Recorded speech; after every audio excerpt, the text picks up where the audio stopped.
Olá, turma, tudo bem? A videoaula de hoje é para a resolução do nosso simulado, né? Então, nós temos aí o simulado de matemática, língua portuguesa e artes. Então, pegue o seu simulado, que hoje a teacher vai te dar dicas super importantes para que você possa resolver o seu simulado com facilidade, tá bom? Então, pegue o seu simulado e vamos lá. Nós vamos começar com o de matemática. Então, lá, ó, matemática e suas tecnologias. Nós temos lá a atividade de número 9. Vamos ler e analisar. O gráfico de colunas a seguir apresenta uma estimativa feita para a população das capitais dos 4 estados que formam a região sudeste do Brasil. Então, nós temos aqui um gráfico, né? Esse gráfico mostra para nós a população aproximada das capitais do estado do Rio da região sudeste, perdão. Uma estimativa de 2019. Então, nós temos aqui embaixo as cidades, olha, São Paulo, Belo Horizonte, Rio de Janeiro e Vitória.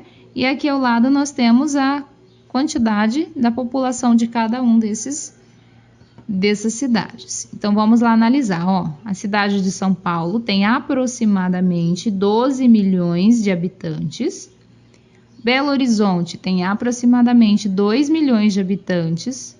O Rio de Janeiro, aproximadamente 6 milhões de habitantes. E Vitória, aproximadamente 1 milhão de habitantes. Vamos ver o que essa questão pede para nós. Aqui embaixo diz assim, ó. A população da cidade de São Paulo, de acordo com o gráfico, é de aproximadamente...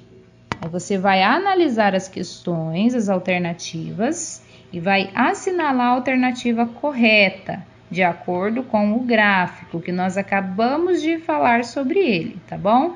Então, você vai marcar a alternativa correta que fala sobre a população da cidade de São Paulo, ó, somente a de São Paulo, tá bom?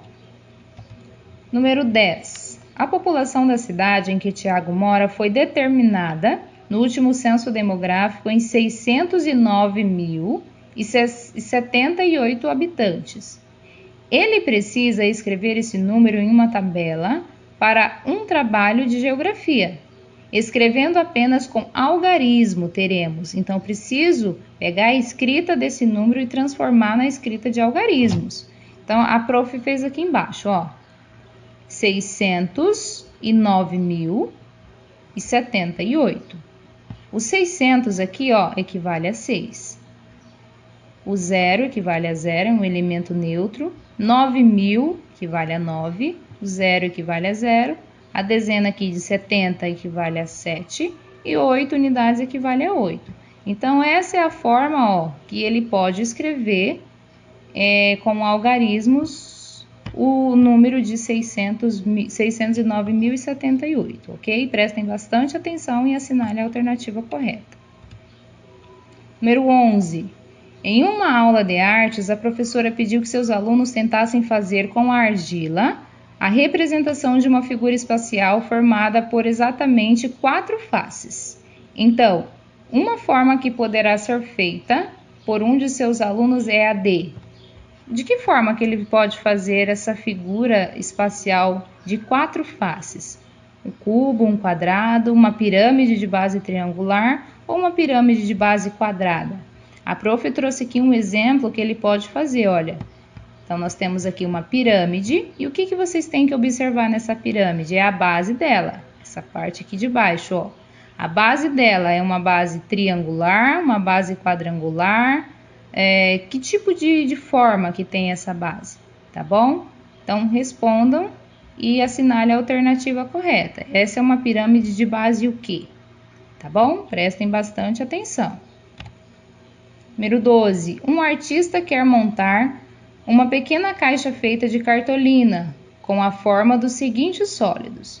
Então, eu tenho aqui, ó, esse sólido, né? Nós precisamos fazer o quê? A questão aqui pede para nós quantas faces que tem esse sólido. Então, eu preciso contar as faces desse sólido. Nós temos aqui uma aqui embaixo, olha, outra aqui em cima. Nós temos as laterais, aqui do ladinho também, ó, e aqui na frente. Então, contem as faces desse sólido e assinale a alternativa correta. Número 13. Felipe foi a uma loja de roupas com sua mãe. Ele reparou que ela comprou 3 peças de roupa, sendo um vestido no valor de R$ 178, uma camiseta no valor de R$ 45 e ainda uma bermuda que será um presente para seu tio no valor de R$ 69. Antes de chegarem ao caixa, ele já tentou descobrir qual seria o valor dessa compra, que é D. Então aqui, ó, a prof fez uma tabelinha aqui para vocês entenderem melhor. O vestido vale 178, a camiseta 45, a bermuda 69. E aqui eu preciso encontrar o total. O que eu vou fazer? Eu preciso somar todos os valores. Então, ó, 178 mais 45 mais 69. Ao resolver essa continha de adição, eu vou obter o meu resultado. E o meu resultado é uma dessas alternativas aqui. Encontrem o resultado e assinale a alternativa correta. Número 14. Um campeonato de futebol teve 2 jogos na final. No primeiro jogo, foram vendidos 42.893 ingressos e no segundo jogo foram vendidos 53.782 ingressos. A diferença no número de ingressos vendidos para os 2 jogos foram D. O que eu preciso fazer aqui? Preciso fazer uma continha de subtração para que eu possa encontrar a diferença dos ingressos. Então, eu vou pegar o ingresso que foi vendido no segundo jogo, aqui, ó, 53.782, menos o ingresso que foi vendido no primeiro jogo, que é de 42.893. Vou realizar essa subtração, uma continha de menos, e vou encontrar o resultado. O resultado vai ser uma dessas alternativas aqui. Tá bom? Prestem bastante atenção. Lembrem que os números devem ficar um embaixo do outro bem certinho, tá bom? Ó, o 3 embaixo do 2, o 9 embaixo do 8, o 8 embaixo do 7, o 2 embaixo do 3 e o 4 embaixo do 5, tá bom? Lembre que é uma continha de subtração, continha de menos. Lembrem outro detalhe também. Quando o número de cima não é capaz de subtrair o número que está embaixo, eu tenho que pegar emprestado do meu vizinho, tá bom? Lembra dos detalhes. Número 15. Em certo jogo, há as seguintes cartas com algarismos sobre uma mesa. Então, eu tenho aqui as cartas, né? Cada carta equivale a um tipo de algarismo, né? Aqui o 6, o 9, o 2, o 8, o 1 e o 4. O que a questão pede para nós? O jogador deve escolher 4 dessas cartas para formar o maior número possível. Nesse caso, espera-se que ele forme o número. Então, ele precisa escolher 4 dessas cartas, somente 4, tá?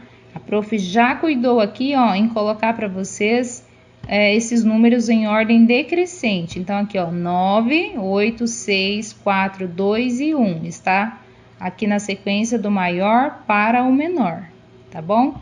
E ele precisa, então, pegar 4 números para formar o maior número. O que eu preciso fazer? É só eu pegar os 4 maiores números e ver que tipo de número vai formar, né? Então, analise certinho, veja o número que você consegue formar e assinale a alternativa correta. Nós temos aqui a 16. Uma professora criou um esquema na lousa, como é mostrado na figura. Então, aqui nós temos o esquema que a professora criou, né? O que a questão pede para nós? As letras A, B e C devem ser substituídas pelos números que tornam o esquema correto. Serão sorteados 3 alunos e cada um deve trocar as letras A, B e C, nessa ordem, pelo mesmo número que falta. Se os alunos sorteados fizerem as trocas corretas, a letra C deve ser substituída pelo número. Que número que eu devo substituir a letra C? Aqui eu preciso fazer uma continha e preciso prestar bastante atenção. Vamos para o slide seguinte que a prof vai explicar. Preciso descobrir o número, o valor da letra C. Muito bem. Então, aqui, eu vou pegar o primeiro número que tem lá no esquema, que é 7.380. E vou diminuir, fazer uma continha de subtração por 490, que é o que me apresenta aí no esquema. Acompanhem aí no simulado de vocês. Então, eu vou pegar esse número e subtrair por este. Eu vou ter um resultado. E esse resultado aqui vai ser o resultado da letra A, certo? Muito bem. O que eu vou fazer agora para eu encontrar o resultado da letra B? Eu vou pegar o resultado aqui da letra A, vou fazer uma outra continha, vou colocar aqui em cima, ó. Feito isso, quando eu pegar esse resultado e colocar aqui, eu vou somar, vou fazer uma continha de mais por 75. Então, presta atenção, resultado mais 75. Eu vou ter aqui outro resultado, olha, o resultado dessa outra continha. E aí eu vou ter aqui então o resultado da letra B. Esse aqui é o número que vai na letra B.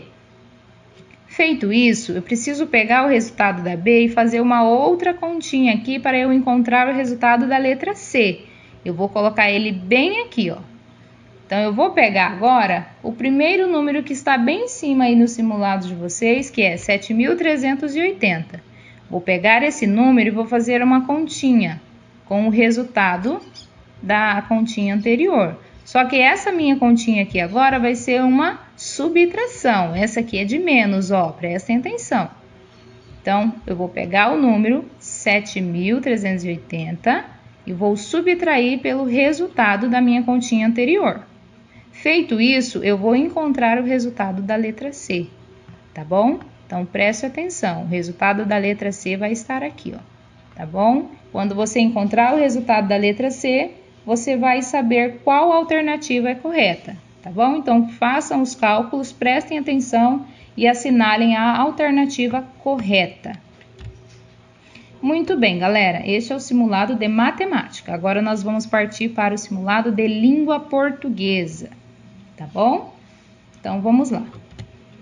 Nós temos aí a 17, a questão 17, linguagens, códigos e suas tecnologias. Então, vamos lá.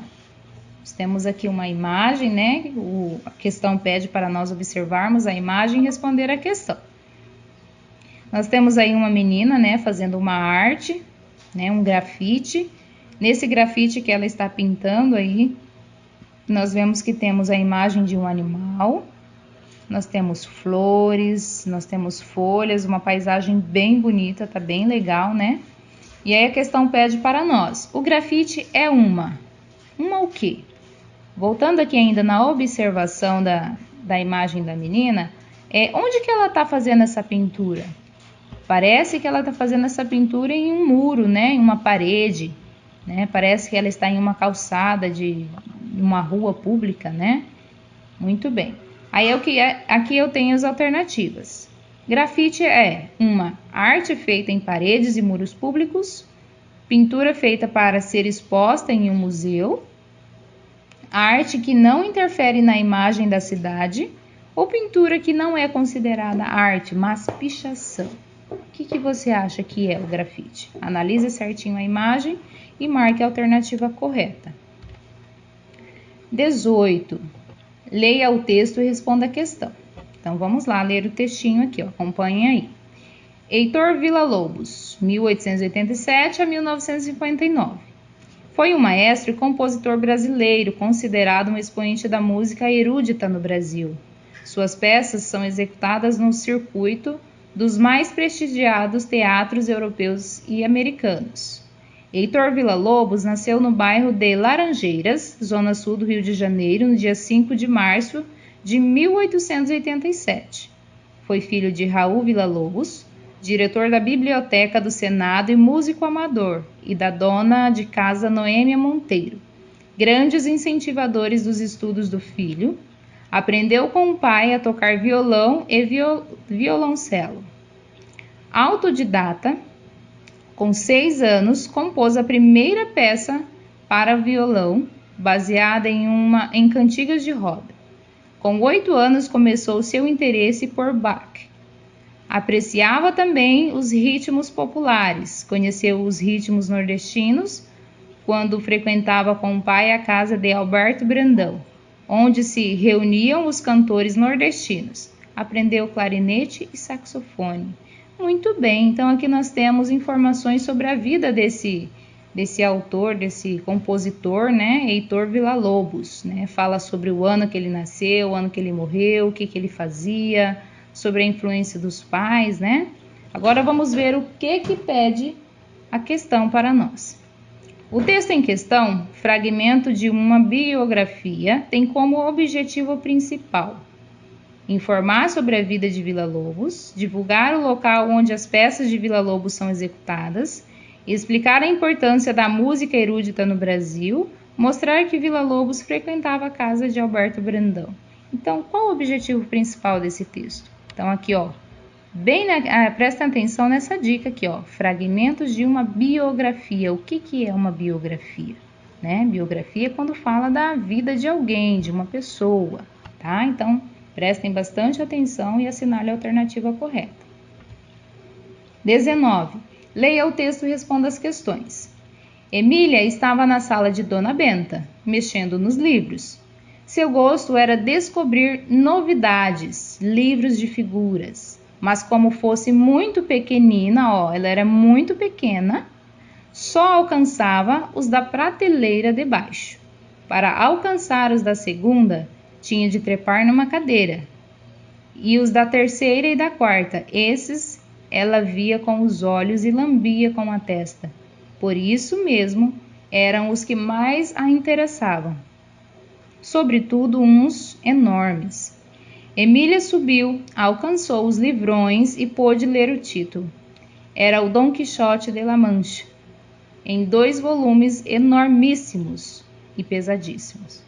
Por mais que ela fizesse, não conseguia nem vê-los, nem movê-los do lugar. Por mais que ela fizesse, ela não conseguia mover esses livros, porque ela era muito pequena, né? Então, ela não alcançava os livros da segunda e da terceira prateleira, porque ela era muito pequena, né? Então, esse textinho aqui fala sobre Emília.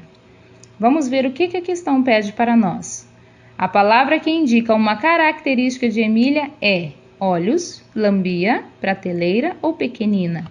Característica é algo sobre a Emília, uma característica física sobre ela, tá bom? Presta atenção. 20. O meu amigo pintor. O meu amigo morava no apartamento aqui em cima. Eu ia lá jogar gamão com ele e a gente conversava. E ele tinha um relógio de parede que batia hora, meia hora também. O meu pai e minha mãe reclamavam.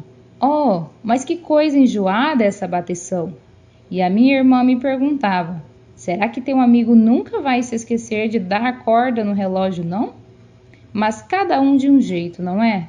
Eu gostava demais de ouvir o relógio batendo. De noite ainda mais. Para mim, ouvir o relógio batendo era que nem ouvir o meu amigo andando. Muito bem. Aqui nós temos o que a questão pede para nós. Ó. A função do texto, o meu amigo pintor é. Qual que é a função desse texto? Contar uma história, descrever a pintura do amigo, divulgar a arte do amigo pintor, informar sobre a vida do pintor. Então, o que esse texto traz para nós? Uma história? Ele está descrevendo a pintura do amigo?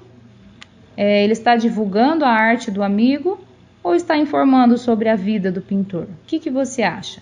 Analise certinho, leia o texto mais de 1, 2 vezes para que você possa entender e assinale a alternativa correta. 21. Muito bem. O título aqui do textinho é Pedro. Vamos lá.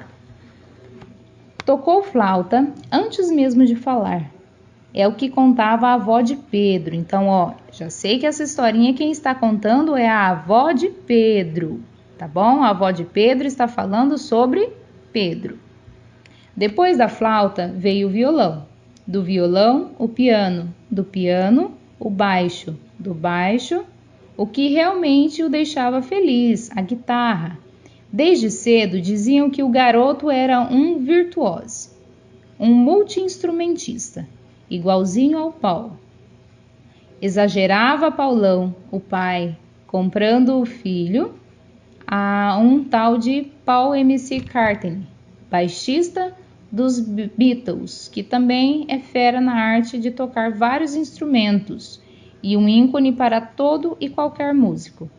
A mãe Marisa preferia chamá-lo de meu Jimi Hendrix, referindo-se a um dos maiores gênios, se não o maior, da guitarra de todos os tempos.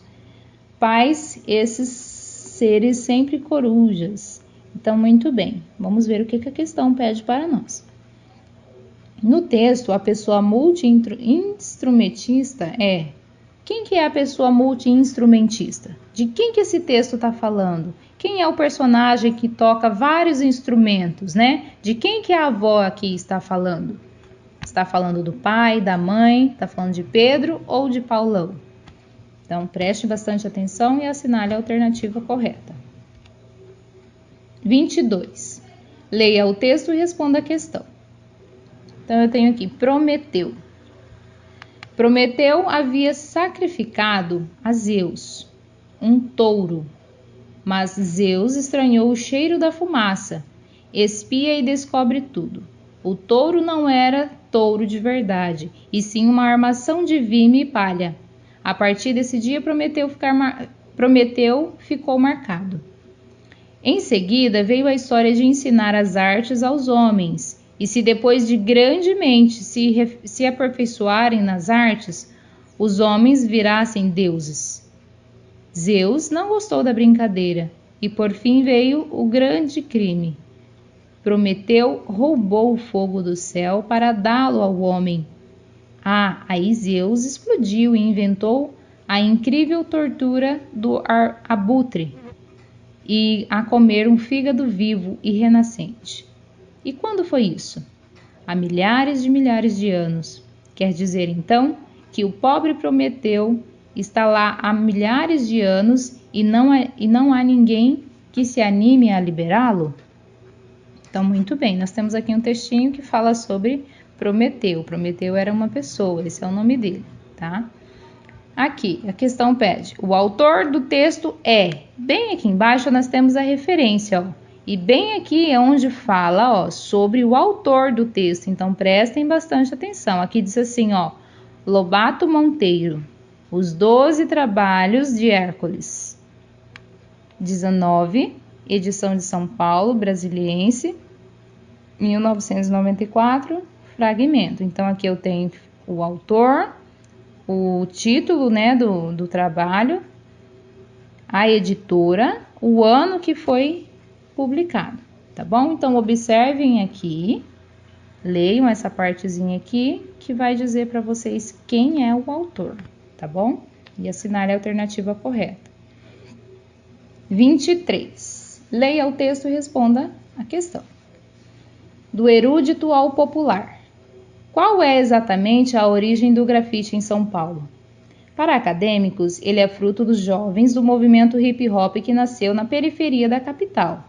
Mas para alguns dos pioneiros da arte e de rua na cidade, o grafite paulista nasceu de movimentos artísticos consagrados que foram trazidos para um contexto público e urbano. Segundo o sociólogo Sérgio Miguel Franco, os primeiros desenhos que apareceram na capital eram influenciados pelas culturas negra e latina e traziam consigo um traço marginal. O grafite foi um espelho próspero para a cultura desenvolvida pelos jovens de origem periférica da cidade. Muito bem. A questão pede o seguinte, a finalidade do texto, do erudito ao popular, é... Qual que é a finalidade desse texto? É informar sobre a origem do grafite, divulgar o grafite feito em São Paulo, mostrar a opinião dos sociólogos sobre o grafite de São Paulo, convidar as pessoas para conhecerem o grafite de São Paulo. Então, esse textinho aqui, ele está trazendo o que para nós? Ele fala sobre o que? Prestem bastante atenção que aqui, ó, diz assim, ó, o movimento hip-hop que nasceu na periferia da capital, mas para alguns dos pioneiros da arte de rua da cidade, o grafite paulista nasceu, ó, O grafite paulista nasceu dos movimentos artísticos consagrados. Então, aqui está falando sobre o grafite, tá bom? Quando o grafite nasceu, como que ele se desenvolveu na cidade e tudo mais. Prestem bastante atenção no textinho e assinale a alternativa correta. 24. Leia o texto e responda a questão. Era uma vez um gato malhado. Ninguém gostava dele. Achavam-no malvado e egoísta. Certa manhã, acordou feliz, contente de existir. Sentiu-se o dono do mundo e olhou ao redor para ver o medo que iria causar a todos. O pato preto nadou rápido para o outro lado do lago. As galinhas escondiam seus pintinhos em qualquer lugar que não fossem vistos. E o gato malhado, feliz com o pavor que despertava em todos. Eis sensação quando vê a andorinha sinhar, toda alegre. Por que estaria alegre? O gato quis saber. Por que ele não fugira? A andorinha sinhá riu e disse: Não tenho medo de ti. Tu não sabes voar. E além disso, és tolo e feio. Muito bem, então aqui nós temos a resposta da andorinha, né, para ele. Então aqui, ó, nós temos a fala da andorinha. O que a questão pede para nós? No texto, a função do travessão é... O travessão é esse sinal de pontuação aqui, ó. Qual que é a função dele aqui no texto? O que está indicando essa frase? Prestem bastante atenção. Está descrevendo um fato, detalhar uma informação, acrescentar uma informação ou indicar a fala de um personagem. Essa frase aqui, ó, está indicando o quê? Tá? Prestem atenção e assinale a alternativa correta. 25. Observe a imagem e responda a questão. Vamos observar a imagem aqui, ó. Nós temos uma imagem, né? Aparentemente de uma praia, nós temos coqueiros, nós temos aqui a areia, o mar, aqui nós temos o céu e parece o sol que está nascendo, né? Muito bem. Na pintura do gênero paisagem, a linha que separa o céu e a terra é chamada de... Nós já aprendemos sobre isso, né? Então, essa linha aqui, ó, essa linha reta aqui, que está separando o céu aqui da terra, ela é chamada como, tá? Nós já estudamos sobre isso, é chamado como linha mista, curva, vertical ou linha do horizonte. Prestem bastante atenção. A linha que está separando o céu da terra, tá bom? É isso aí, galera. Essas são as nossas questões, né, de língua portuguesa. Essa última aqui, 25, ela é de artes, tá? Prestem bastante atenção. Essa foi a nossa videoaula, né, para ajudar vocês com as questões aí do simulado. Prestem bastante atenção, assistem quantas vezes forem necessárias, tá? Podem responder com bastante calma e muito cuidado e atenção. Beijos e até a próxima. Tchau!